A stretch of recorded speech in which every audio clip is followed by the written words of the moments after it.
Hi viewers. So మన ఛానల్ని first time visit అయినట్లయితే సో మన ఛానల్ని లైక్ చేయండి, సో షేర్ చేయండి. మీకు తెలిసిన వాళ్ళకి ఎవరికైనా ఈ ఇన్ఫర్మేషన్ ఒకవేళ యూస్ఫుల్ అనుకుంటే అదేవిధంగా సబ్స్క్రైబ్ కూడా చేసుకోండి. సో మన ఛానల్ నుంచి ఎప్పటికప్పుడు సో మీకు ప్రతి ఒక్క వీడియో అప్డేట్ గురించి సో కంపల్సరీగా సబ్స్క్రైబ్ చేసుకోండి. అదేవిధంగా మీకేమైనా ఈ కాంటెంట్లో సో డౌట్స్ ఉంటే కింద కామెంట్ సెక్షన్లో మీరు కామెంట్ చేయగలరు. చెప్పబోయే ఆప్షన్ ఏంటంటే సో నెక్స్ట్ చెప్పబోయే అప్లికేషన్ ఏంటంటే విండోస్లో మనకు control panel. Next application is what control panel. So control panel is what so it will the ఎట్లా అంటే ఈ కంట్రోల్ ప్యానెల్ యొక్క యూజ్ ఏంటంటే యాక్చువల్గా ఏంటంటే ఇది కంప్యూటర్ యొక్క సో హార్డ్వేర్కి సంబంధించినటువంటి ఆప్షన్స్ అనమాట. అంటే కంప్యూటర్ ఏదైనా రిపేర్లో ఉందనుకోండి, కంప్యూటర్ టూల్స్ కానీ సో కంప్యూటర్లో ఏమైనా సెట్టింగ్స్ చేయాలన్నా చేయాలన్నా కూడా మనకి ఇక్కడ కంట్రోల్ ప్యానల్లో ఉంటుందన్నమాట. ఇది యాక్చువల్గా దీంట్లో ఉన్న ఆప్షన్స్ అన్నీ అందరికి యూజ్ కాకపోవచ్చు, ఎందుకంటే సో కంప్యూటర్ యొక్క రిపేరింగ్ ఎవరైతే తెలుస్తుందో వాళ్ళకు యాక్చువల్గా దీంట్లో ఉన్నటువంటి ఆప్షన్స్ అన్నీ తెలియాలి. ఎందుకంటే కంప్యూటర్ యొక్క సెట్టింగ్ ఏది చేయాలంటే దీంట్లోకి వెళ్ళి చేస్తాం అనమాట. మనకు ఫోన్లో ఏ విధంగా అయితే సెట్టింగ్స్ అనే ఆప్షన్స్ ఉంటాయో ఇందులో కూడా యాజ్ ఇట్ ఈజ్ ఇలానే అనమాట. సో దీంట్లో మనకి ఏంటంటే ఇక్కడ మనకు పైన సో కేటగిరీ ఉంటుంది. ఇక్కడ మనకు సో ఇక్కడ కేటగిరీ వైజ్ ఉంది కదా వ్యూ అనేది మనకి ఇక్కడ. సో ఇది మనం లార్జ్ ఐకాన్స్ లేదంటే స్మాల్ ఐకాన్స్ ఇలా మనం పెట్టుకోవచ్చు. ఇందులో చాలా ఆప్షన్స్ ఉంటాయి, బట్ ఇవన్నీ అవసరం లేదు. జస్ట్ మనకు మేజర్గా యూజ్ అయ్యే ఆప్షన్స్ ఏంటంటే దీంట్లో మనకు జస్ట్ నార్మల్గా తెలవాల్సినటువంటి ఆప్షన్స్ ఏంటంటే సో ఫస్ట్ వన్ వచ్చేసి date and time properties, next one display properties, next one keyboard properties, next mouse properties. ఇవైతే మేజర్గా అంటే సో మనకు నార్మల్గా యూజ్ అయ్యండి. మేజర్ అని కాదు, ఇక్కడ జస్ట్ నార్మల్గా మనకు ఫర్ ఎగ్జాంపుల్ ఏదైనా చిన్న సెట్టింగ్స్ కంప్యూటర్లో డేట్ అండ్ టైం తప్పు ఉంది, మనం ఎట్లా చేంజ్ చేసుకోవాలి, కంప్యూటర్ ఏదైనా డిస్ప్లే సెట్టింగ్స్ తప్పు ఉంది ఎట్లా చేంజ్ చేసుకోవాలి, సమ్ కీబోర్డ్ సరిగ్గా మనకు డిస్ప్లే ఆప్షన్స్ లేదు, మౌస్ సరిగ్గా డిస్ప్లే అవుతలేదు అనుకుంటే సో ఇలా ఇవన్నీ ఆప్షన్స్ ఉంటాయి. బట్ అన్ని ఆప్షన్స్ మనకి ఏంటంటే చెప్పాను కదా, సో కంప్యూటర్ యొక్క రిపేరింగ్ మనకు వచ్చి ఉంటే ఈ ఆప్షన్స్ అన్ని కూడా మనకు చాలా తెలుసుకోవచ్చు అనమాట.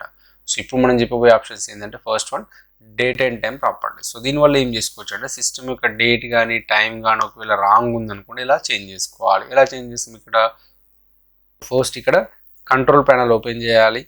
ఓపెన్ చేసిన తర్వాత ఇక్కడ so date and time properties మనం డేట్ కానీ టైం కానీ చేంజ్ చేయకూడదు. Change date and time properties అంటాం.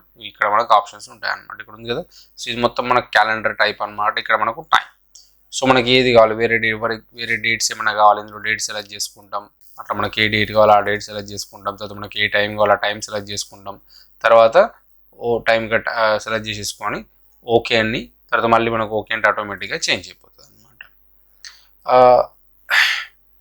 లేదు నేను ఇప్పుడు డిస్ప్లే బ్యాక్గ్రౌండ్ ఇది అనమాట. డిస్ప్లే ప్రాపర్టీస్ అంటే ఇది బ్యాక్గ్రౌండ్ ఫర్ ఎగ్జాంపుల్ ఇక్కడ సో ఇక్కడ విండోస్ సింబల్ ఉన్నటువంటి బ్యాక్గ్రౌండ్ ఉంది, ఇది కాదు. లేదు నాకు వేరే ఫోటో అయినా కావాలి, లేకపోతే వేరే ఏదైనా కంప్యూటర్లో ఉన్న ఏదైనా ఇమేజెస్ అప్లై చేసుకోవాలి అనుకుంటే సో డైరెక్ట్ ఇక్కడ డిస్ప్లే ప్రాపర్టీస్కి వెళ్ళాలి. వెళ్ళిన తర్వాత ఇక్కడ ఏం చేస్తామంటే ఇక్కడ కింద పర్సనలైజేషన్ అనే ఆప్షన్ ఉంటుంది, అది క్లిక్ చేయాలి. సో ఆ తర్వాత మనకి ఇట్లాంటి ఫోటో కావాలి, మనకి ఈ ఫోటో కావాలి. సో ఓకే అంటే దానిపైన క్లిక్ చేసి మనకు ఆటోమేటిక్ చూడండి బ్యాక్గ్రౌండ్లో మనకు ఆటోమేటిక్గా ఆ ఇమేజ్ అనేది చేంజ్ అయిపోయింది అనమాట. లేదు నాకు మళ్ళీ వేరే ఆప్షన్ వేరే ఏదైనా కావాలి, సో వేరే ఇట్లా మనం ఇష్టం ఉన్నటువంటి సో బ్యాక్గ్రౌండ్ ఇమేజెస్ మనం అప్లై చేసుకోవచ్చు అనమాట. ఇవన్నీ కూడా అదే. సో మనం ఎలా కావాలంటే అలా పెట్టుకోవచ్చు. లేదు సో స్టార్టింగ్ ఉన్నటువంటి ఇమేజ్ మనం సెలెక్ట్ చేసుకుంటే ఆటోమేటిక్ మళ్ళీ మనకు స్టార్టింగ్ ఉన్నట్లు వస్తుంది. లేదు అన్న కంప్యూటర్కి ఏదైనా ఫొటోస్ ఉన్నాయి, మన ఫొటోస్ కావచ్చు, లేకపోతే ఏదైనా సమ్ గార్డ్ ఫొటోస్ కావచ్చు, లేకపోతే ఇంకేదైనా ఇమేజెస్ కావచ్చు, ఇంకేదైనా సంథింగ్ ఏదైనా అప్లై చేసుకోవాలనుకుంటే ఇక్కడ సో ఇక్కడ డైరెక్ట్ డెస్క్టాప్ బ్యాక్గ్రౌండ్ అని క్లిక్ చేయాలి. ఇందులో మనకు అన్ని ఫొటోస్ ఉంటాయి. ఇందులో మనకి ఏ ఫోటో కావాలనుకుంటే మనం ఆ ఫోటోని అప్లై చేసుకొని సో సేవ్ చేంజెస్ అంటే ఆటోమేటిక్గా మనకు బ్యాక్గ్రౌండ్లో ఆ ఫోటో వచ్చేస్తుంది. లేదంటే మళ్ళీ చేంజ్ చేయాలి, సో మళ్ళీ సేమ్ యాజ్ ఇట్ ఈస్ ఇక్కడ సో డెస్క్టాప్ బ్యాక్గ్రౌండ్ పైన క్లిక్ చేయాలి. ఇవన్నీ నెంబర్ ఆఫ్ ఫొటోస్ ఉన్నాయి కదా, ఇందులో మనం ఫొటోస్ ఏ ఫొటోస్ కావాలనుకుంటే మనం ఆ ఫొటోస్ పెట్టుకోవచ్చు. ఇవన్నీ ఫొటోసే. ఇట్లా మనకి ఎలాంటి ఫోటో కావాలనుకుంటే ఆ ఫోటోని సెలెక్ట్ చేసేసుకొని జస్ట్ అప్లై అంటే సేవ్ చేంజెస్ అంటే మనకు ఆటోమేటిక్గా బ్యాక్గ్రౌండ్లో మనకు ఆ పిక్చర్ అనేది వచ్చేస్తుంది అనమాట. లేదు అనుకుంటే ఇక్కడ డెస్క్టాప్ బ్యాక్గ్రౌండ్ పైన క్లిక్ చేసిన తర్వాత ఇక్కడ మనకి ఏంటంటే బ్రౌజ్ అనే ఆప్షన్ కూడా ఉంటుంది. మనకి ఇంకెక్కడైనా ఫొటోస్ ఉన్నాయా, ఇంకెక్కడన్నా మనకు కావాలి అనుకుంటే అట్లా. ఇప్పుడు కంప్యూటర్లో ఫర్ ఎగ్జాంపుల్ ఇక్కడ మనకు డిఫాల్ట్గా సమ్ పిక్చర్స్ ఉంటాయి, సో సెలెక్ట్ చేసేసుకొని ఇట్లా మన కంప్యూటర్ ఉన్నటువంటి ఫొటోస్ ఇప్పుడు మనకి ఈ ఫోటో కావాలి సార్, ఆ ఫోటో సెలెక్ట్ చేసుకుంటాం. సేవ్ చేంజెస్ అంటే మనకు ఆటోమేటిక్ బ్యాక్గ్రౌండ్ మనకు ఆ ఫోటో వచ్చేస్తుంది. లేదు సరే మళ్ళీ చేంజ్ చేయాలి, మళ్ళీ సేమ్ ఇదే ఆప్షన్కి వెళ్తాం. ఇంకా ఆటోమేటిక్గా మనకి ఎలాంటి ఫోటో కావాలంటే ఆ ఫోటో సెలెక్ట్ చేసుకుంటాం, సేవ్ చేంజ్ చేసింటే ఆటోమేటిక్గా బ్యాక్గ్రౌండ్ మనకు ఆ ఫోటో వచ్చేస్తుంది. లేదు సార్ స్టార్టింగ్ ఉన్నటువంటి ఇమేజ్ కావాలని కూడా ఇక్కడ ఉంది స్టార్టింగ్ విండోస్ 7 థీమ్ అది సెలెక్ట్ చేసేసుకుంటే మనకు స్టార్టింగ్ మళ్ళీ ఏ విధంగా ఉందో ఆ విధంగా వస్తుంది అనమాట. సో దీన్ని ఇక్కడ ఏమంటామంటే సో డిస్ప్లే ప్రాపర్టీస్ అని చెప్తాం అనమాట. ఓకేనా. సో అదేవిధంగా మనకి ఇక్కడ స్క్రీన్ సేవర్స్ అని ఉంటాయి. సో స్క్రీన్ సేవర్స్ అంటే ఏంటంటే మన కంప్యూటర్ ఆన్లో ఉందా ఆఫ్లో ఉందా తెలియడానికి మనం బ్యాక్గ్రౌండ్లో కొన్ని సో ఇమేజెస్ ఏ కాకుండా మూమెంట్స్ లా కూడా పెట్టుకోవచ్చు అనమాట. ఎట్లాంటివి ఉంటాయి కొన్ని ఆప్షన్స్. ఫర్ ఎగ్జాంపుల్ ఇట్లా బబుల్స్ చూడండి, ఇక్కడ ప్రివ్యూ అంటే మనకి ఇక్కడ చూపిస్తే ఇట్లా మన కంప్యూటర్ ఆన్లో ఉన్నా కూడా ఆఫ్లో ఉన్న ఇట్లా మనకు బబుల్స్ లాగా వస్తాయి అనమాట. మళ్ళీ మనం మౌస్ కీబోర్డ్ ఏదైనా ప్రెస్ చేసి ఆటోమేటిక్గా ఆ బబుల్స్ అన్నీ వెళ్ళిపోతాయి అనమాట. ఇట్లా బబుల్స్ వచ్చింది ఇట్లా. సో దీన్ని ఇక్కడ స్క్రీన్ సేవర్స్ అని చెప్తాం అనమాట. ఇక్కడ లేస్ జస్ట్ మనం ఏదైనా మౌస్ కానీ కీబోర్డ్ ప్రెస్ చేసి మనకు ఆటోమేటిక్ వెళ్ళిపోతాం. ఇక్కడ అదే కాకుండా డిఫరెంట్ ఉంటుంది. ఇది ఫర్ ఎగ్జాంపుల్ ఇది ఒకటి పెట్టండి. ప్రివ్యూ అంటే మనకి ఇక్కడ చూపిస్తుంది ఎలా వస్తుంది ఇట్లా. అయితే దీంట్లో మనం ఎప్పుడు కూడా బ్లాంక్ అని పెట్టద్దు. బ్లాంక్ అని పెడితే ఏమవుతుంది అంటే చూడండి మనకి చూడడానికి సిస్టమ్ నాకు ఆఫ్లో ఉందా ఆన్లో ఉందా. సో చూడడానికి మొత్తం బ్లాంక్ ఉందని చూడడానికి అయితే ఆఫ్ లాగా కనిపిస్తుంది. ఇప్పుడు ఎవరైనా ఉన్న వాళ్ళు ఏం చేస్తారు వచ్చి ఈ ఆఫ్లో ఉంది అనుకోండి. సో ఆఫ్ ఉన్నటువంటి ఆన్ ఉన్నటువంటి బటన్ని కంప్యూటర్ ఆఫ్ కూడా చేస్తారు. సో దానివల్ల మన కంప్యూటర్ ఒక్కోసారి ఆపరేటింగ్ సిస్టమ్ ప్రాబ్లం అయ్యే విధంగా ఉంటుంది. కాబట్టి ఇలాంటి బ్లాంక్ పెట్టుకోవద్దు ఎప్పుడు కూడా. మనకు కావాల్సినటువంటి ఇంట్లో మనకు కొన్ని ఫొటోస్ పెట్టుకోవచ్చు, ఇట్లా రిబ్బన్స్ పెట్టుకోవచ్చు. చూడండి మీకు నచ్చింది కరెక్ట్ వస్తుంది చూడండి ఇట్లా ప్రివ్యూలు చూసుకోవచ్చు అనమాట. ఇప్పుడు ఇలా ఉంటే ఏదో మూమెంట్ ఉంది కాబట్టి అక్కడ సో కంప్యూటర్ ఆన్లో ఉందని ఇంకో వేరే వాళ్ళకు కూడా అర్థమవుతుంది అనమాట. సో మళ్ళీ మనం ఏం చేసుకోవచ్చు ఇక్కడ ఏదైనా కీబోర్డ్ మౌస్ ప్రెస్ చేస్తే అది వెళ్ళిపోతుంది. మనకు నచ్చింది అనుకుంటే ఇక్కడ అప్లై అంటే సరిపోతుంది. ఓకేనా. సో వీటిని ఏమంటే మనం ఇక్కడ స్క్రీన్ అప్లై అంటే మనకు ఆటోమేటిక్గా అప్లై అయిపోతుంది. వీటిని ఏమంటాం ఇక్కడ మనము స్క్రీన్ సేవర్స్ అంటాం అనమాట. ఓకేనా. సో ఇక్కడ మళ్ళీ కంట్రోల్ ప్యానల్ హోమ్ అంటే ఆటోమేటిక్ మళ్ళీ స్టార్టింగ్కి వెళ్ళిపోతాం. మళ్ళీ నాకు కీబోర్డ్ సెట్టింగ్ కావాలి. సో కీబోర్డ్ మనకు ఒకే ఒక సెట్టింగ్ ఉంటుంది. అదేంటంటే ఇక్కడ సో కర్సర్ బ్లింక్ రేట్ అని ఉంటుంది. ఇక్కడ ఇది ఎప్పుడు కూడా ఆల్వేస్ మనం ఫాస్ట్లో పెట్టుకోవాలి. మరి దీన్ని యూజ్ ఏంటంటే ఫర్ ఎగ్జాంపుల్ మనం నోట్ ప్యాడ్ కానీ వర్డ్ ప్యాడ్ కానీ ఓపెన్ చేసినప్పుడు మనకి ఇక్కడ కర్సర్ అనేది బ్లింక్ అవుతుంది కదా ఇట్లా. సో ఇలా బ్లింక్ కావడానికి కారణం ఏంటంటే ఇక్కడ బ్లింక్ రేట్ ఫాస్ట్గా పెట్టడం వల్ల.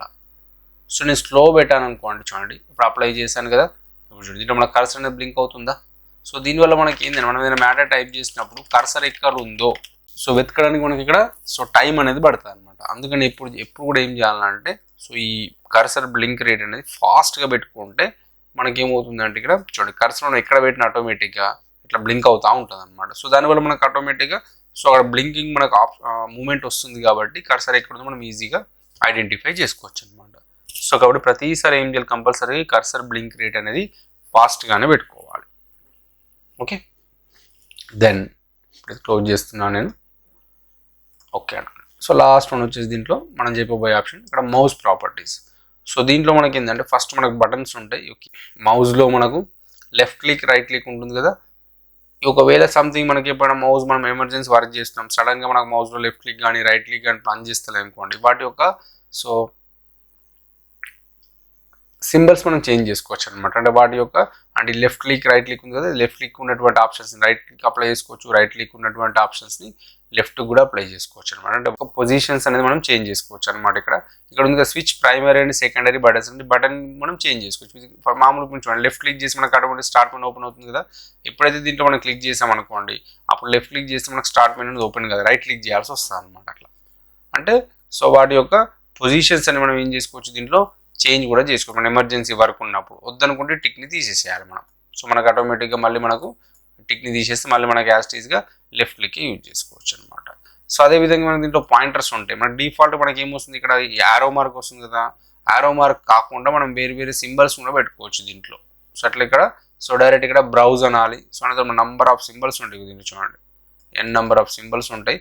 మనం ఎలా కావాలంటే అలా పెట్టుకోవచ్చు. ఇవన్నీ సింబల్స్ ఇట్లా. సో డిఫరెంట్ సింబల్స్ మనకు కనిపిస్తున్నాయి చూడండి ఇవన్నీ సింబల్సే అట్లా. మనకి ఇట్లా పెన్ సింబల్ కావాలి. సో పెన్ సెలెక్ట్ చేసుకుని ఓపెన్ అని అప్లై అయినాం అనుకోండి ఇక్కడ మనకి ఏమొస్తుంది ఇక్కడ సో యారోకు బదులు మనకి ఇట్లా పెన్ సింబల్ వస్తుంది. మనం అన్ని ఓపెన్ చేసుకోవచ్చు కాకపోతే యారోగా కూడా పెన్ వస్తుంది అనమాట.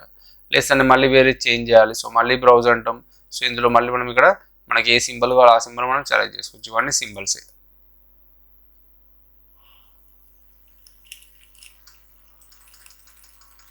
మనం ఎలాంటి సింబల్స్ అన్న అప్లై చేసుకోవచ్చు. లేదా నాకు ఈ సింబల్ కావాలి ఇంకో యారో సింబల్ సో అప్లై అంటే ఆటోమేటిక్ చూడండి అట్లా సో యారో సింబల్ వస్తుంది. లేదు సార్ నాకు స్టార్టింగ్ ఉన్న సింగిల్ యారోనే కావాలి, ఇట్లా డబుల్ యారోస్ ఇవన్నీ నీకు ఏం అవసరం లేదు కూడా ఇక్కడ యూస్ డిఫాల్ట్ అనాలి. తర్వాత అప్లై అన్నాం అనుకోండి, మనకు స్టార్టింగ్లో ఏదైతే మనకు యారో మార్క్ ఉందో యారో మార్క్ పెట్టుకోవచ్చు అనమాట. అంటే మనం ఇప్పుడు సడన్గా మన పర్సనల్ కంప్యూటర్ ఉంది అనుకుంటే యారోస్ కాకుండా మనకు కావాల్సిన సింబల్స్ మనం పెట్టుకోవచ్చు అనమాట. సో దీన్ని ఇక్కడ ఏమంటామంటే మౌస్ ప్రాపర్టీస్ అంటాం. సో మనం కంట్రోల్ ప్యానెల్లో మనకు ఓన్లీ ఈ 4 ఆప్షన్స్ గురించి తెలుసుకున్నాం అనమాట. So data in time properties, next display properties, keyboard properties and mouse properties. ఇంకా చాలా ఆప్షన్స్ ఉంటాయి, బట్ అవన్నీ మనకి ఇక్కడ మనకు దీంట్లో సిలబస్ కాదనమాట. అదంతా హార్డ్వేర్కి సంబంధించినటువంటి సిలబస్ అనమాట. హై వ్యూయర్స్, ఈ కంటెంట్ ఒకవేళ మీకు నచ్చినట్లయితే సో మన ఛానల్ని లైక్ చేయండి. సో అదేవిధంగా సబ్స్క్రైబ్ చేసుకోండి. మీకు తెలిసిన వాళ్ళకి, మీ ఫ్రెండ్స్కి కానీ ఇంకా మీకు తెలిసిన వాళ్ళకి ఎవరికైనా ఈ ఇన్ఫర్మేషన్ యూస్ఫుల్ అనుకుంటే సో తప్పకుండా వాళ్ళకి షేర్ కూడా చేయండి. Thank you very much.